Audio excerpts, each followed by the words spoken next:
Hey folks, how's it going? All right, so what I want to talk about today is the debt, and I know that's a big subject for me to talk about, but that's because it's very important. Now, I've got three articles here, or two articles, and a page from a website here that I want to talk about. This information came out on the first. Uh, it's late coming out, I know, but as everybody who watches my videos knows, I've been out sick, so Uh, I'm trying to make up for lost time, get caught up on some of the things I've been wanting to talk about. Anyway, the U.S. debt, the ever growing burden on the American people caused by the government's unsustainable, uh, unceasing spending into oblivion. This article comes from the Washington Post. Take it for what it is. I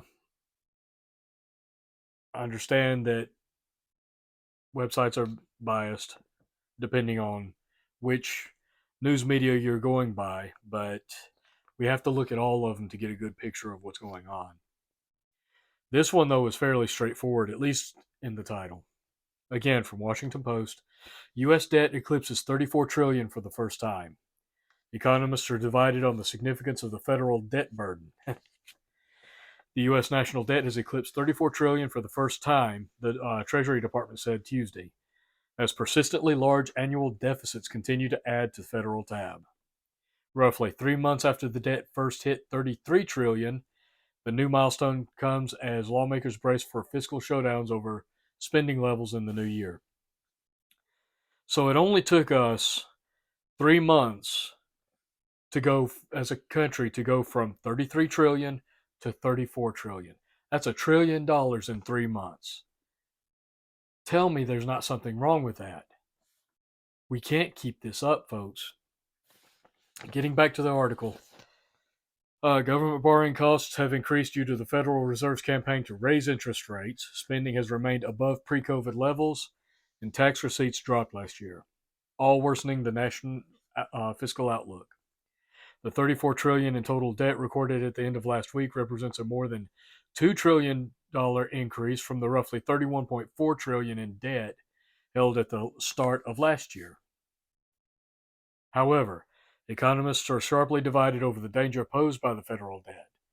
Some experts argue the tide of red ink poses a threat to the nation's overall fiscal health, while others maintain the federal government has plenty of capacity to borrow without risking an economic crisis. The economy has been growing at a rapid clip in recent quarters, which makes the increase in debt less significant because the borrowed money represents a smaller share of the nation's economic output. Congress is due back from its holiday break week next week, just in time to deal with federal spending laws set to expire January 19th and February 2nd, which could force at least partial government shutdowns if lawmakers don't pass extensions. President Biden has blamed GOP tax cuts for adding trillions to the deficit. Naturally, all of his uh, reckless spending has nothing to do with it. While congressional Republicans blame spending measures passed under Biden and other Democrats. In a statement Tuesday, White House spokesman Michael Kikukawa, uh, said congressional Republicans want to double down on MAGAnomics with more than $3 trillion in giveaways skewed to the wealthy while forcing hardworking Americans to pay the price by cutting Social Security, Medicare, and Medicaid. I would say on the flip side, congressional Democrats want to double down on Bidenomics by spending trillions of dollars in other countries, securing other countries' borders, and funding the illegal migration, or should I say, illegal invasion of our southern border. Not to mention all the other welfare programs that they promote. But you know, that's just my opinion.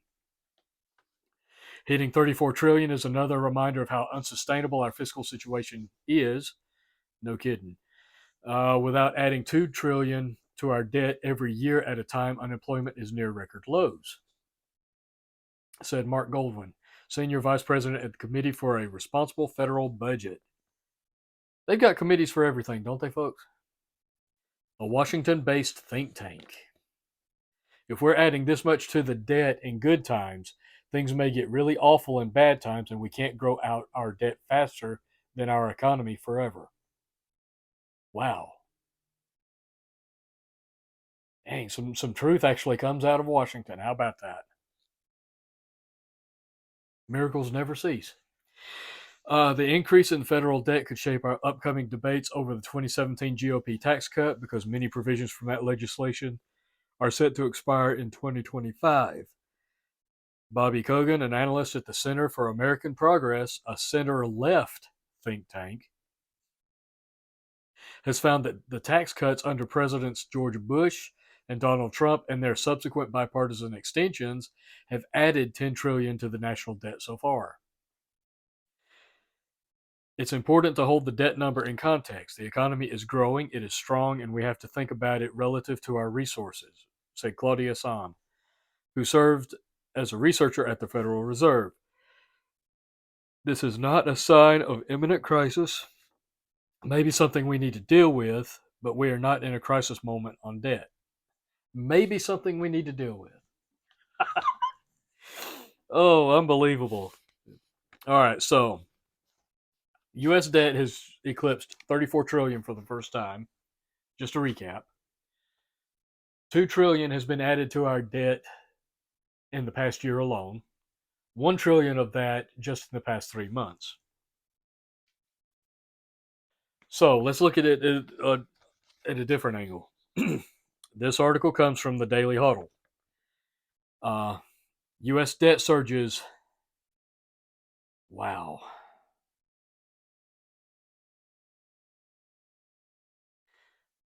Okay. Sorry, I had to just let that sink in for a second. U.S. debt surges 108,549,817,000 in 1 month as interest rate expenses officially overtake defense spending. Okay, the U.S. government is piling debt onto its balance sheet at a blistering pace. The latest data from the Treasury Department shows that the government's debt jumped from $33.802 trillion in December 1st, on December 1st, to $33.911 trillion on December 28th. Holy crap. An uptick of over $108.549 billion in a single month. As the country's debt continues to soar, the Treasury Department also says government payments to interest expenses have now exceeded its defense budget. Data shows that the government allocated $168.849 billion to cover the interest on Treasury debt securities from the start of the current fiscal year, which began on October 1st, to November 30th, 2023. Meanwhile, the government spent $149.709 billion on the military programs of the Department of Defense during the same period. So over a 2-month period, interest on our debt was $168.849 billion, and our defense spending for that 2-month period, $149.709 billion. So it's not only exceeded defense spending, but it's exceeding defense spending at a fast pace. With interest payments on debt taking up a substantial portion of the government's budget, former U.S. Congressman Ron Paul is now calling the attention to U.S. House Speaker Mike Johnson. In a weekly column, Paul asked Johnson to hear the pleas of his fellow House members who are sounding the alarm about the government's ballooning debt burden. I believe Speaker Johnson is intelligent with a bright future in House leadership. He has inherited a broken system. That's not a joke right there. And a legislative body that operates without any guiding principles. Man, the truth hits hard, don't it? I sincerely hope he will begin to listen to the increasing voices in the House who are questioning the warfare welfare state. We are more than $33 trillion in debt, with interest payments on that debt dwarfing all other government spending. A crash is coming. There is no time for more business as usual. All right, so to recap on that, our debt has eclipsed 34 trillion. We've added 2 trillion in the last year. 100 billion just in the last month, as the interest alone, not any principal on the debt, but just the interest on the debt alone is more than what we spend on our defense, our military budget. So let's look at our military budget as a country. Now, this comes from the Peter G. Peterson Foundation. Honestly, I don't know a lot about this foundation, but they have some numbers here that I want to go over. I don't know if this is a neutral foundation. I don't know if it's biased right or left. It really doesn't matter at this point. But this is just to put things into a little bit of a context. U.S. defense spending compared to other countries. All right, so we spend roughly, I'll go over this chart here in a second, because there's a chart at the top of the page. I want to go over that. By the way, the red is the United States. The other column is the next 9 countries combined. I'll go over that here in a second. The United States spends more on national defense than China, Russia, India, Saudi Arabia, United Kingdom, Germany, France, South Korea, Japan, and Ukraine combined. You know, I don't think Ukraine should be in there, considering the United States is funding Ukraine. Anyway, while the chart above illustrates last year's defense spending in dollar terms, the United States has also historically devoted a larger share of its economy to defense than many of its key allies. Defense spending accounts for 12% of all federal spending, and nearly half of discretionary spending. Total discretionary spending for both defense and non-defense purposes is typically only about 1/3 of the annual federal budget. It is currently below its historical average as a share of GDP and is projected to decline further. All right, so getting back to this chart here. The United States spends more on defense than the next 10 countries combined. Okay, so let's look at this. According to this chart, that red column you saw, one right there, the United States spends $877 billion per year on defense. Now, this is according to as of 2022, if I'm not mistaken, if I read that right. Anyway, the next column, I'm going to go down this list. At the top down, we spend $877 billion. This column reaches $849 billion. So U.S. $877 billion. China,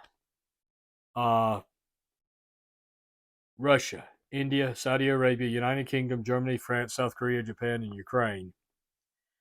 I thought it actually gave a breakdown here of how much each of those countries spend, but it doesn't. It gives a rough look. So let me see if I can read this chart halfway decent. South Korea, Japan, and Ukraine spend roughly $125 billion, give or take. So France and Germany, probably another $100 billion. The United Kingdom, Saudi Arabia, that's probably another $100 billion. India, probably about $75 billion. Just judging by this graph here, it could be off a little bit. Russia, just under $100 billion. China it looks like it's a little over $200 billion. But the United States spends more than all of these countries combined.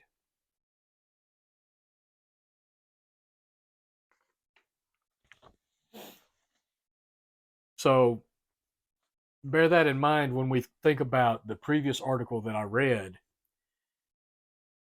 If we're spending this much on our debt, our budget for the military, and our interest for our debt. Not That's not counting any payment towards the principal, just the payment of the interest on our debt is more than what we spend in defense. That should be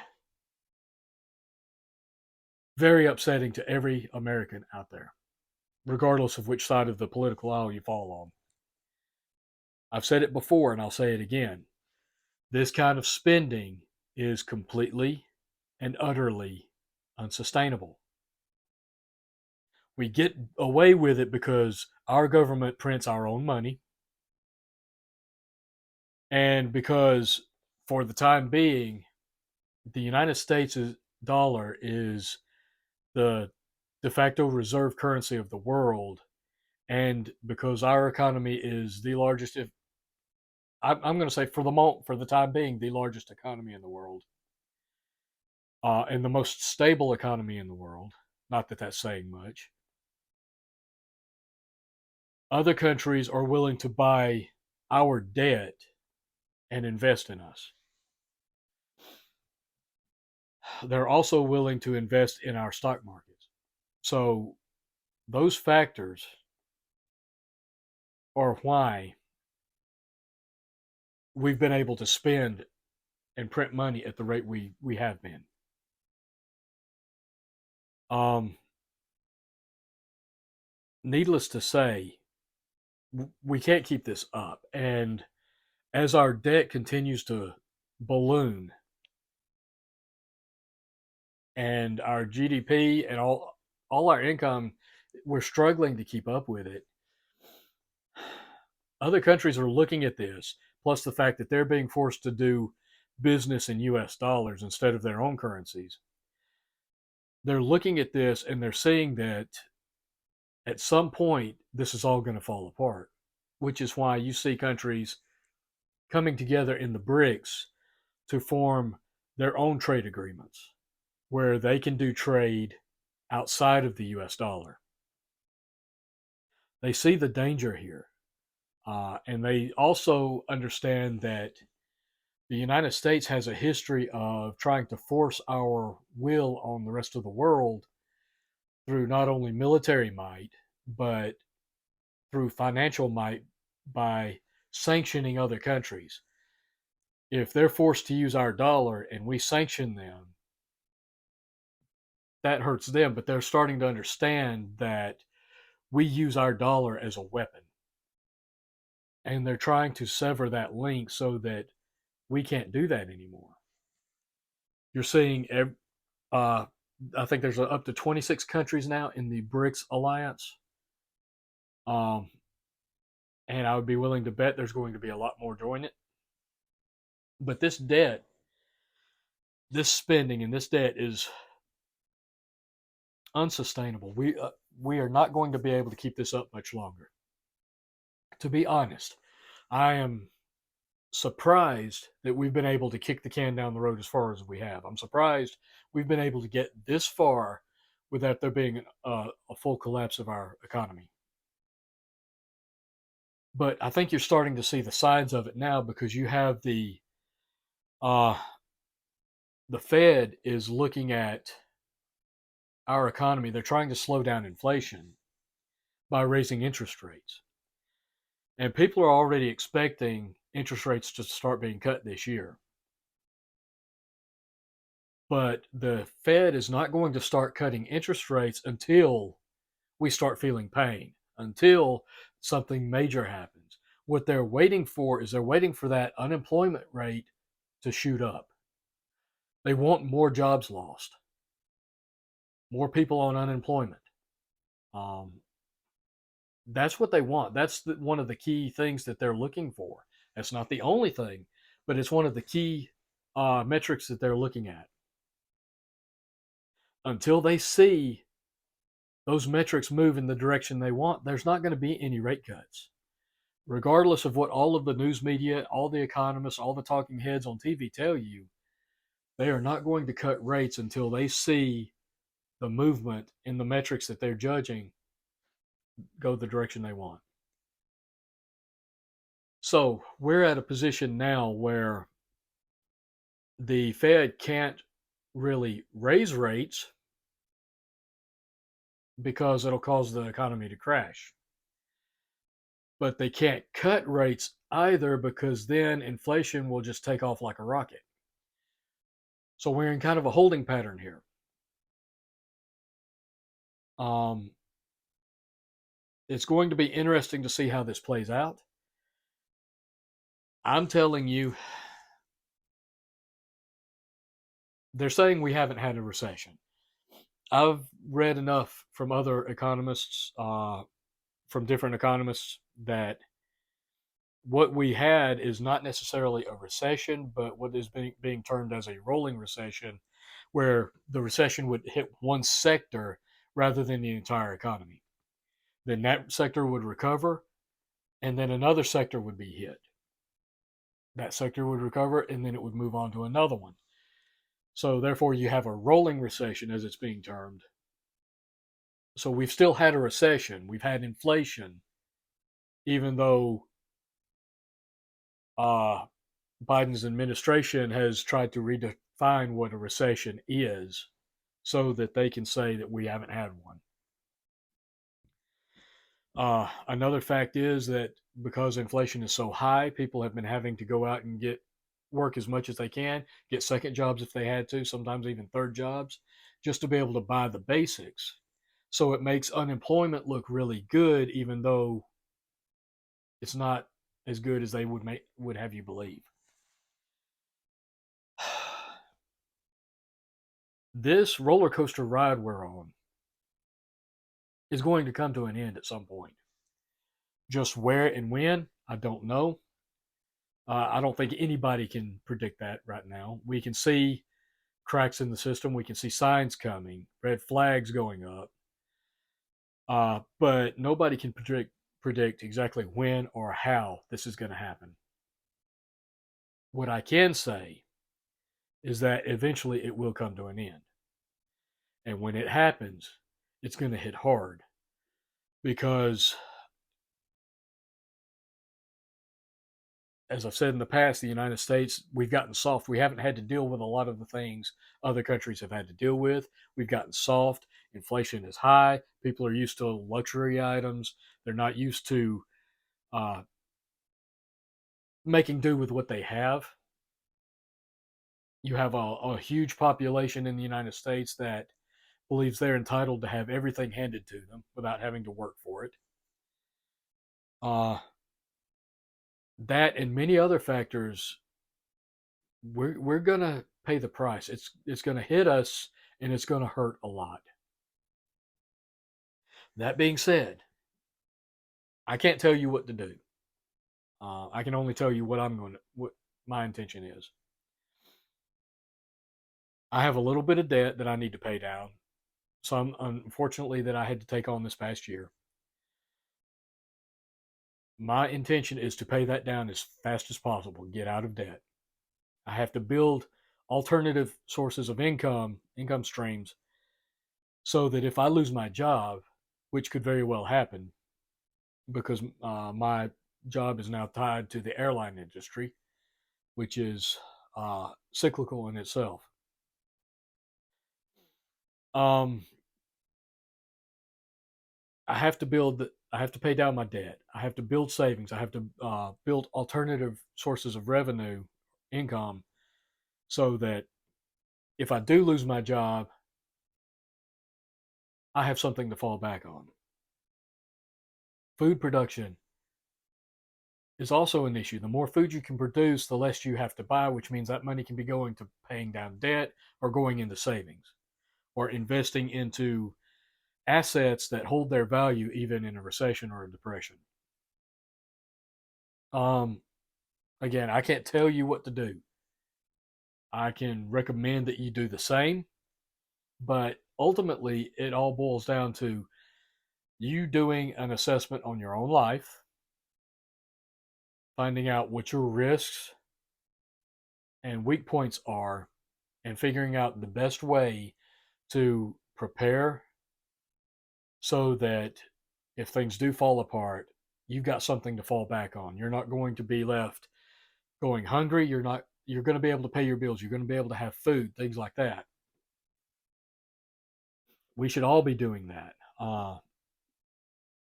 Regardless of what the economy looks like, we should be doing that anyway, but particularly with the economy that we're in right now.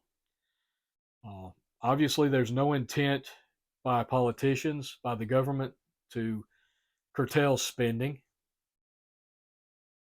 because they think that they can continue on as is without ever having to pay the price. And chances are they're not the ones that are going to have to pay the price. It's your children, your grandchildren, and possibly even your great grandchildren. And even then, it's not the politicians or the wealthy that have to suffer through this. They've got money, they're wealthy. You've got millionaires in Congress. Uh, the people that are going to hurt are the average citizens. We're the ones that are going to be suffering, and they don't care about us. So that's where we're at this moment, folks. And that's the way this economy is going. Again, I can't predict what's going to happen. I would expect something to happen this year, but you know, the government can manipulate every number out there, so we don't know for sure how close we are to the collapse. We could be a lot closer than what even we think we are. Those of us that are yelling and screaming and warning people about stuff like this, I think it's very, very close. Chances are it's even closer than I think. But again, I have no proof of that. I can only go by the numbers that I find out there. But ultimately, it all comes down to us preparing ourselves so that uh, we take on that responsibility of preparing and protecting our families, providing security for our families. That's our responsibility on an individual level. So, regardless of how chaotic or irresponsible our government is, that responsibility falls to us. So, I would highly recommend you start taking the necessary steps to secure your family's future by whatever means, whatever methods you feel is best for you and your family. What works for me might not work for you, and vice versa. Everybody's got to make their own decisions. But the idea is to have the information so you can make those informed decisions. Anyway, that's all I've got. I appreciate you guys watching. Like, share, subscribe if you haven't. I've got some more videos I'm working on. I'll have them out in the next couple of days. Uh, until then, as always, stay safe, take care, keep prepping, don't get complacent. And until next time, folks, I'll catch you later.